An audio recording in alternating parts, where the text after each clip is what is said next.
Okay, bonjour. This is very much the only French word I can say. So therefore, the rest of the talk will be in English. I hope you don't mind.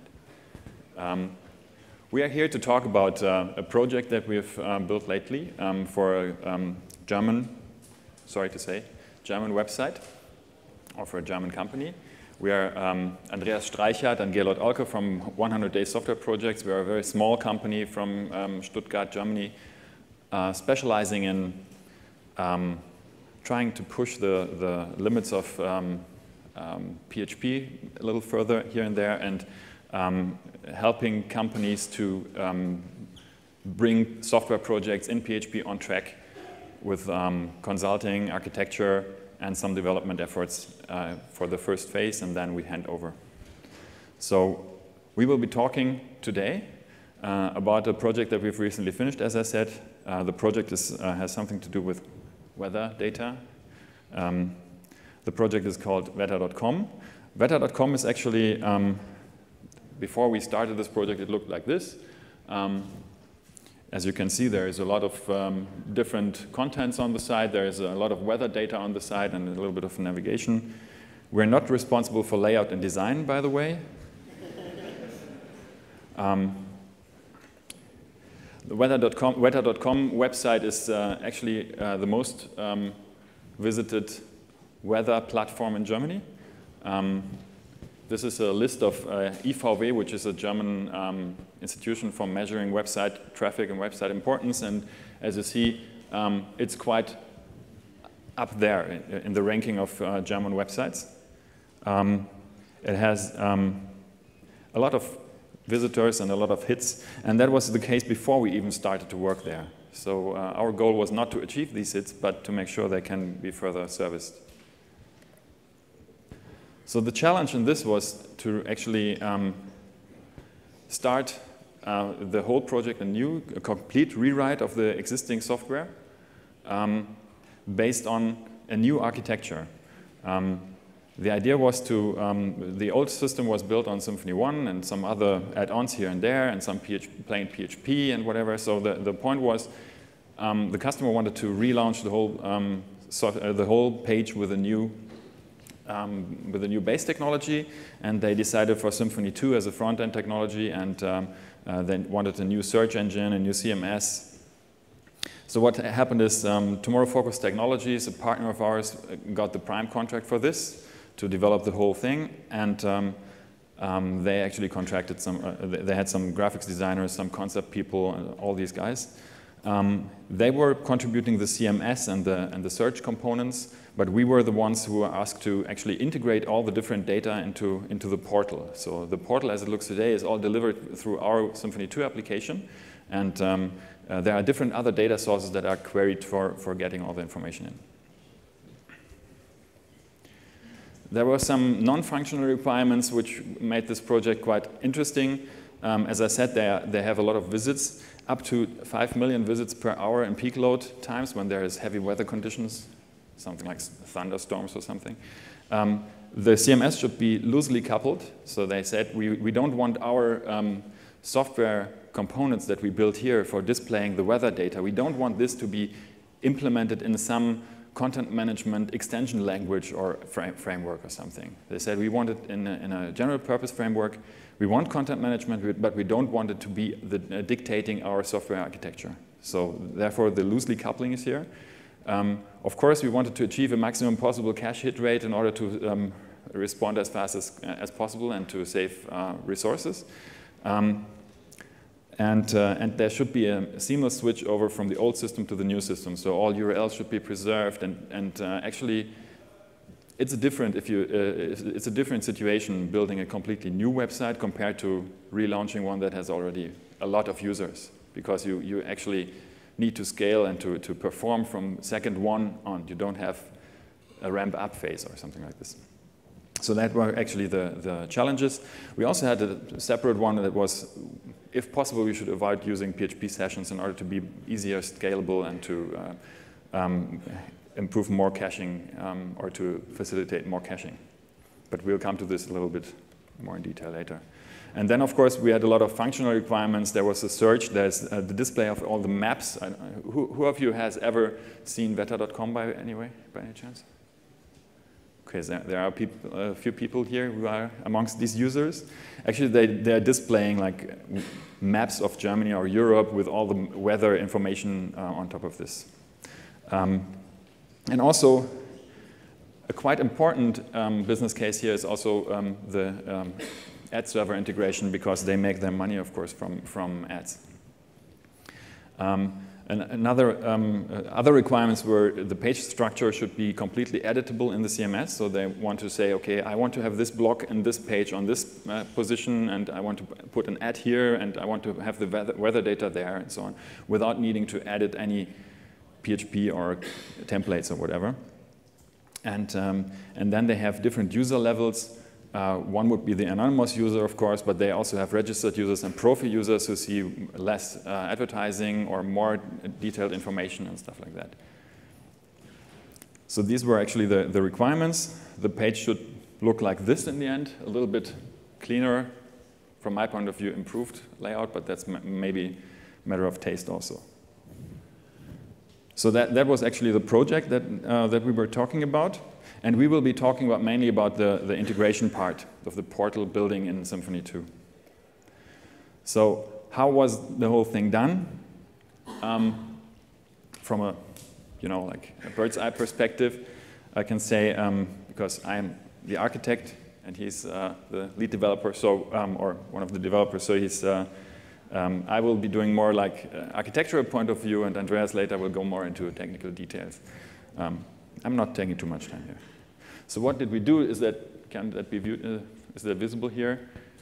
We segmented the page, of course, in different areas, and these different areas come from different places of in the system. So this is, for example, content from the content management.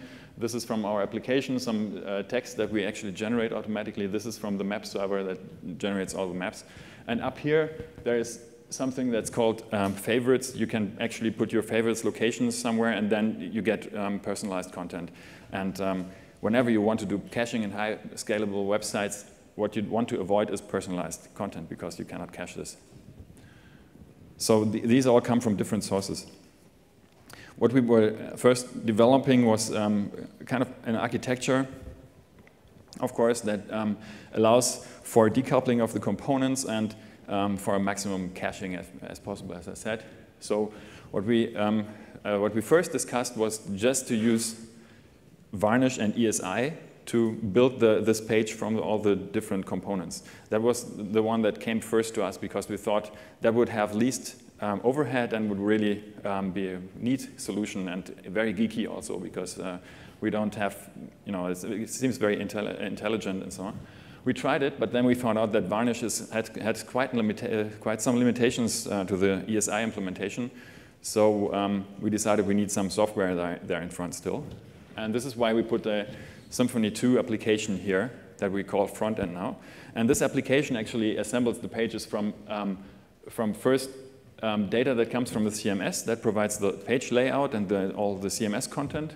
Then we add some location information to this. There's a database with all the locations, cities, countries, and so on in the world, where you can actually look up where a certain city is. And then there is a map server that supplies the weather maps, and a database that gives us all the information about the current weather conditions. Actually web services also. And then a Solar server that aggregates all these information so that we can search for that. So that was the base architecture. So we would actually implement all the stuff that is not standard content management functionality in this Symfony 2 application, and fetch the data from everywhere and integrate it. So building a page looks very much like this. I don't know how far, deep I should go here into the details, but I'm just starting very roughly. We have, of course, the browser, and it sends a request to Varnish, of course. Varnish fetches the page from the Symfony application. Symfony application will look up what template it should fetch for this URL. Then it goes to the CMS, fetches the template if it doesn't have it already. And then there are widgets inside the templates. So everything that's not content from the CMS, but more dynamic weather content is injected later into the pages that the CMS supplies. So the CMS just supplies some kind of skeleton for the pages, and there are some twig codes inside that actually make our Symfony 2 application render the dynamic content in this. So the Symfony application will then fetch the data from data backends and then deliver the complete stuff to the Varnish. In order to being able to cache different parts of the page with different cache lifetimes, we're using ESI. Who of you has used ESI with Varnish already? Okay, so probably I don't need to explain too much about this. So these HTMLs would still contain some ESI tags because we have found some things might appear on different pages and we want to cache that differently. And then the same thing starts again. Varnish fetches information from our software again, we fetch data again and deliver this whole content out. This is of course the non-cached walkthrough of the request. We are caching in different levels here in order to make sure that all this is not needed with every request, of course, otherwise we couldn't do it. Most important for us was also to have the CMS not under such heavy load. Therefore, we actually let the CMS generate twig templates, and we have a small template loader in our twig so that it will actually store the compiled template and fetch the template from the CMS, store the compiled template in the file system, and then use it from there. And then, of course, Varnish caches a lot. This all looks very straightforward and normal. When it comes to caching, we optimized on different areas here. Of course, the most efficient and most powerful cache is the browser cache because it prevents from actually getting a request at all. So we needed to make sure when we were designing the page layout and all the HTML structure and everything that this browser cache is as effective as possible. So we were adding, of course, cache headers, but we were also structuring the site in a way that only very few reloads really need to be done, which was actually limited by the SEO search engine optimization requirements of the customer. So we do a few page loads here and there in order to make sure there are URLs and to make sure that there are clicks on the site also. So therefore there are reloads and there are loads, but it's usually as much as possible goes to the browser cache. There's a lot of things that can be taught about this, but I think everybody here knows that it's important, and it seems trivial, but it's the most efficient thing you can do. But then, of course, there's the Varnish page cache, Varnish ESI cache. We will talk a little bit shortly about how easy this is to make it really happen.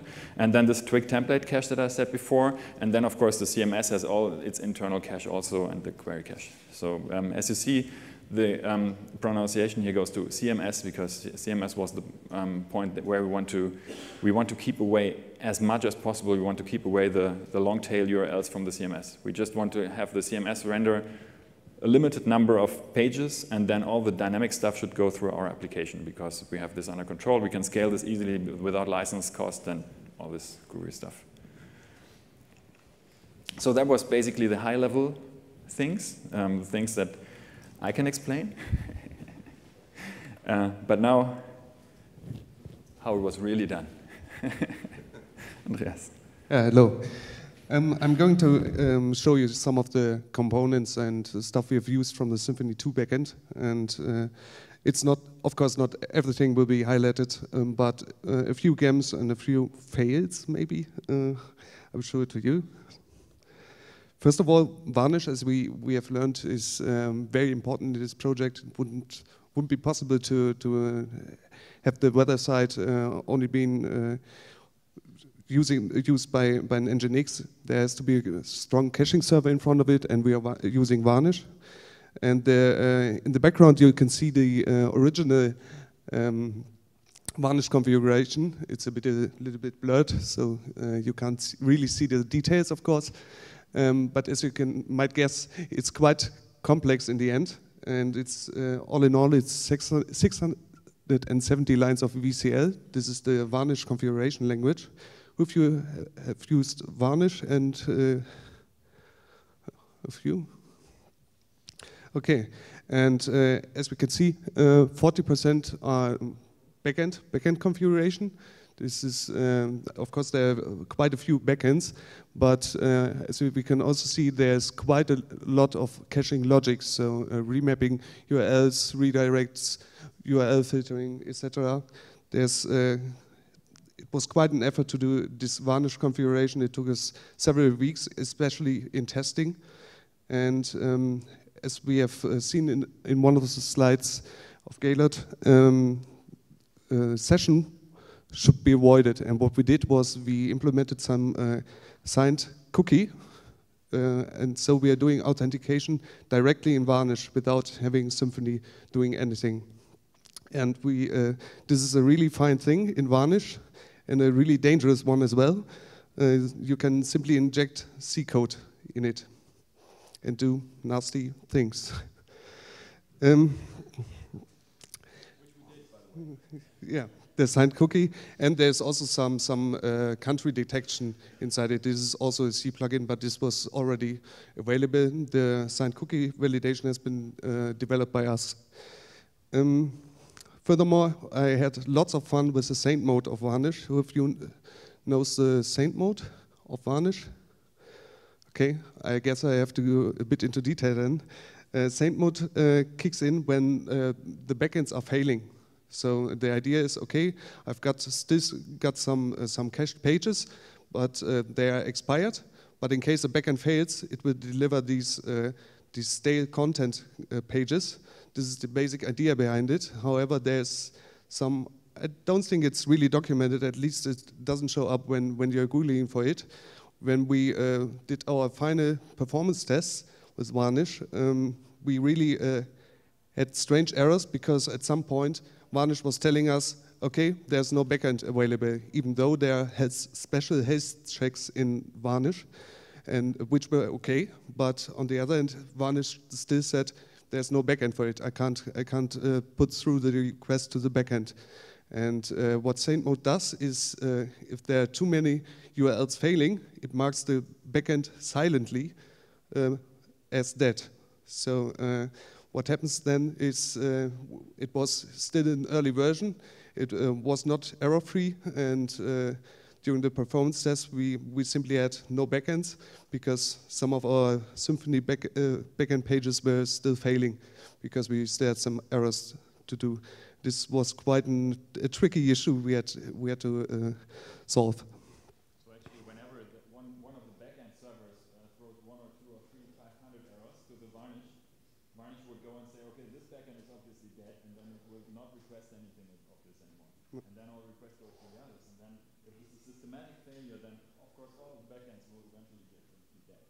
Yeah, there are of course some settings to control it, but it's really a bit hidden in Varnish, and it really took a lot of time, because when doing performance tests, you're suddenly thinking, okay, Varnish is somehow dead, broken, or whatever, and it's really not that good documented. The performance tests. This is actually very easy with Varnish, because it was the old side was still present, so we simply made let Varnish log all the requests which are going to the old site, and then you can replay these logs with the Varnish replay command. This was actually very cool. Because we could simply generate, we didn't have to arbitrarily generate some test cases or so, just let Varnish log run and log all the requests, and then you can later replay it on the new backend. This was actually really, really cool. So, okay, now to the Symfony part. This is some high-level overview of some specific components we used, and we got quite some experience with.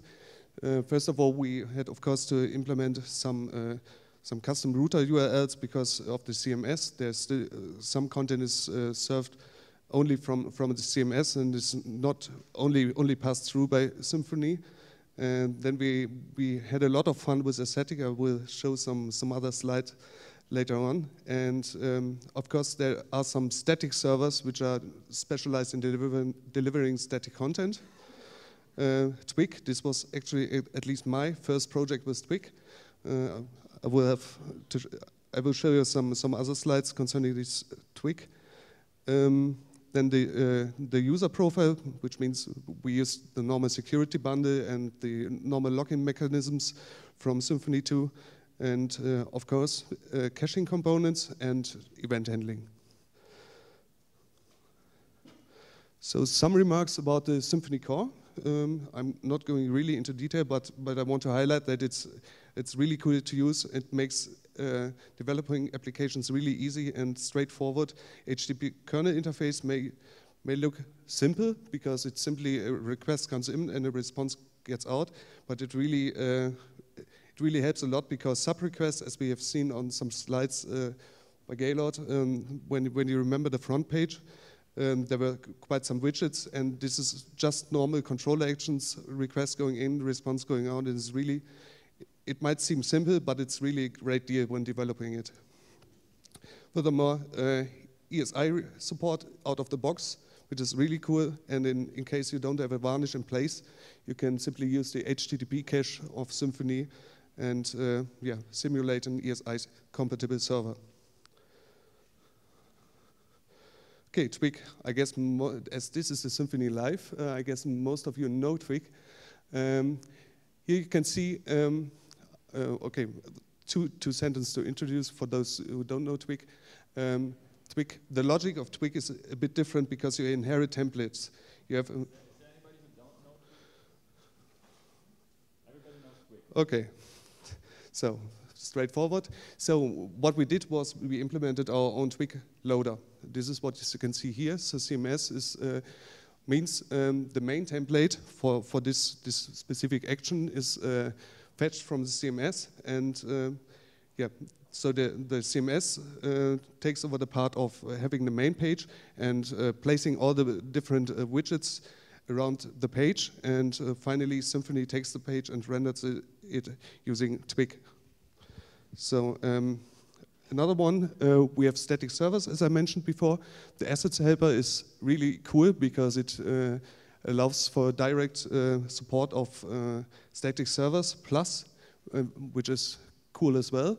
It allows for versioning. So in case we are deploying a new version of the website, I don't remember exactly which configuration the directive is, assets versions or something like this. You simply pass a parameter to it, and all the assets we have a cache busting parameter in the URL, and so the new site is deployed directly, including assets, so no caching problems there. So static, yeah, it's a bit of. Has anybody used the static already? Combined with Symfony 2? Yeah.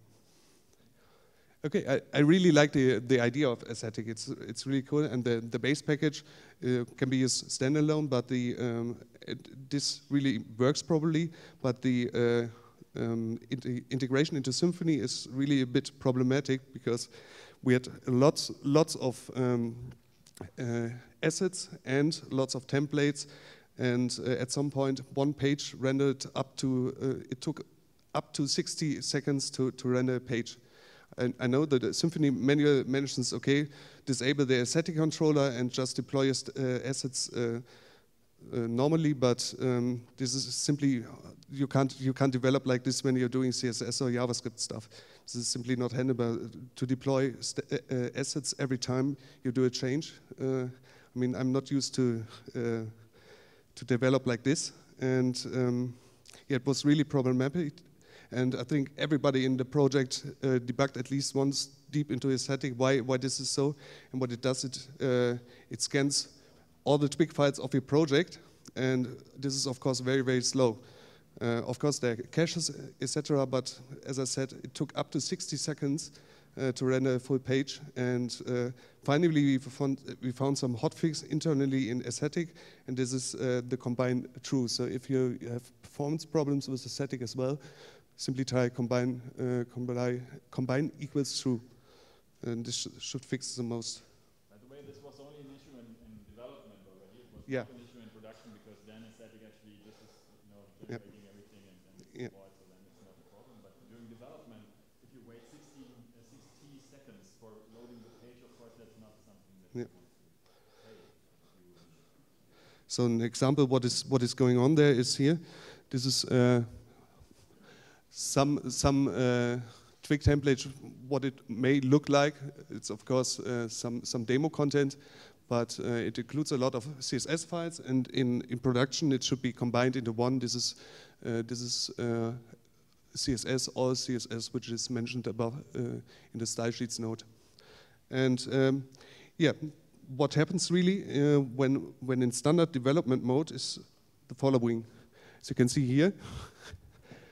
And this is going through every single asset mentioned here will be loaded individually. And this is really a problem, as you can see here. So I'm not really sure how many PHP backends I got enabled currently on my laptop, but this was the effect we were experiencing. And you can see how long it really loads. If you have many Twig templates, because it scans the Twig templates for the style sheets and JavaScript nodes, and many assets, then it might look like this on your project as well. But the fix with combine equals true. It's pretty awesome. Simply one request. It combines the assets even in development mode, and just one request, just one time overhead, and faster page loading. Security bundle, okay. As I mentioned before, we do our authentication in Varnish itself using a C plugin. And the problem is the security bundle did not really expect that. There are quite some event listeners and things in the security bundle which are tailored around the session. And yeah. Problem is we really had to do a few, I wouldn't really call it hacks because one doesn't do any hacks, but yeah, it was quite some work to work around this security bundle because it's really hard to understand. It uses a lot of event listeners, and yeah, it was really tough work to make it to make the standard security components work with our specialized authentication mechanisms. This is all only valid for 2.0. I'm not sure about 2.1. I've heard that that they changed a lot. Need to try it at one point. At least for 2.0, it was really hard to do such an authentication.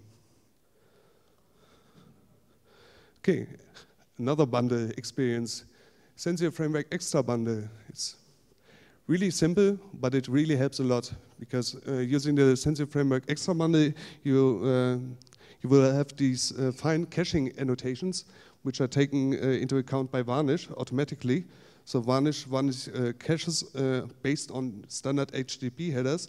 In the Sensor Framework bundle, yeah, it generates cache instructions. So Symfony will send standard HTTP cache headers to the Varnish, and Varnish will understand it, and Varnish will react accordingly. So this action, for example, would be cached for 5 days. And by using it, the ESI actions are just about the same. So you can configure different cache lifetimes for ESI actions and for standard page actions. This is really cool, and yeah, it just works out of the box, and I really like it. Symfony DI, okay, we had a lot of services, and Symfony DI was never ever a problem. I somehow expected, okay, there's a lot of configuration and blah blah blah. It will really take some time to build it, but Symfony DI is really great because it compiles all the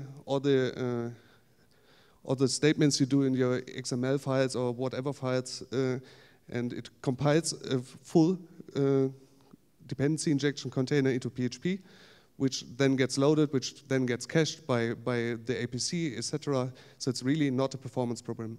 It never was. I was really digging through it using the cache grind, and it's simply not noticeable in a big project. Okay, as a VI guy, I was really surprised by this because I really like this. It's very colorful, but it really helps because you see everything in Symfony on every page load.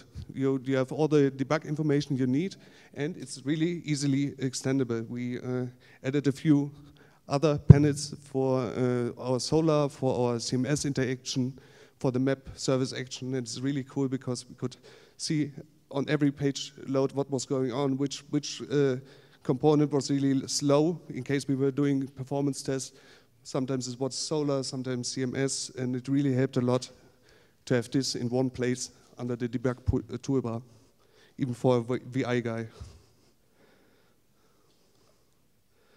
Okay, a few more results and learnings when the project was finished. When the performance test came close, PHP 5.4 was released, and we installed it to try it, and it simply had an immense performance boost on the project by 10 or 30%, depends a bit on the page, of course, and memory usage was also very, very low compared to PHP 5.3. I don't really have any numbers, but yeah, it was significantly lower.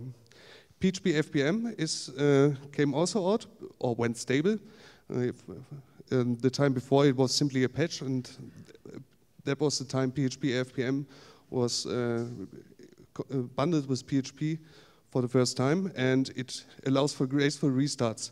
And this is really, really a cool feature, because when you're deploying a site, a high traffic site, normally with the normal CGI backend, every request would just stop, and when you start it again, the new page, new request could be done. But PHP FPM is really great because it allows for graceful restart, so no request will get lost. This is really a great feature for a high traffic site. And however, which really surprised me a bit, ad server integration is really, really a lot of work. And just to the ad server integration also, we didn't only integrate one ad server. I think it was 4 ad servers, right? That share the different JavaScripts and all this stuff. So if you have ever customers who have the idea of combining different ads from different ad servers on one page, and then maybe differently depending on where the user comes from, geolocation and stuff, that's funny stuff. Plan a little bit extra time for JavaScript debugging there. And don't try to do some abstraction layer for it. Don't do it. It's just dirty, ugly, old JavaScript code. Just put it in your site and forget it. That's my recommendation. Okay, some more. Important for such a project, do cache your 404. Otherwise, you will get problems. Because people are requesting strange stuff and on again. I'm not sure how many bots are out there, but caching, if you forget to cache 404 headers, then you might have a problem, because they all pass through to the Symfony backend, and keep in mind to cache your 404s. Yeah, furthermore, of course, the varnish and the backend errors. Keep an eye on your log in the varnish, because as we know, just learned, the saint mode might give you problems, and varnish is a really strange beast. Be sure to test it, reserve enough time for testing. And of course, you should cache as soon as possible. So keep the browser cache. Try to keep it in mind that you cache also at the browser, not just in varnish. Yeah. That would actually be one of my favorites. we try to avoid caching logic whenever possible. So we do as much caching as needed, but only if we know that it's needed. Sometimes you get requests even by your customer, we need to cache the database responses, we need to cache in the intermediate things, we need to cache there and there and there. But if you build your website like we have done it here, Varnish will already make sure that you can cache components of your page completely rendered, and it can then deliver the response without any PHP, any web server interaction anyway. So that's the very fastest thing you can ever get. So try to do everything you can to make as much cacheable and combinable at the edge side, and then you can probably leave away a lot of caching overhead, caching logic, caching complexity in your application. So that's why I put it there. Sorry, you haven't seen that. It was a last-minute addition, actually. Yeah, and as I said before, Varnish Log and Varnish Replay is a great team for doing real tests, performance tests, or whatever. In case your site has a varnish in front of it, and you might see strange errors when you've got parallel errors, you might be able to reproduce it using Varnish Log and Varnish Replay on some staging environment. This is really, really helpful. Or if you're doing a new site, just do some performance tests with it. It's really great. Yeah, conclusion. Even though I mentioned a few fails with the security bundle and the static bundle, projects in Symfony 2 are all in all real fun. We used many components during the project, and most of the components are really straightforward, well documented, they're really great, and they had to do the project. And what is special about Symfony ESI support, stuff you need for high traffic projects is already included out of the box. You don't have to care about it, you simply have to use what is there, and it really helps to do your project. Twig, this was the first time I've ever used Twig, and I really think it's not a life changer, but it's really the best template language as I've ever seen so far. Besides the one that we've implemented ourselves, of course, a couple of years ago. Yeah, and Varnish is really flexible. The C plugin stuff it's really great, even though you have to reserve enough time. But without Varnish, this site would never be possible. Yeah, and debugging in Varnish, this is really a pain.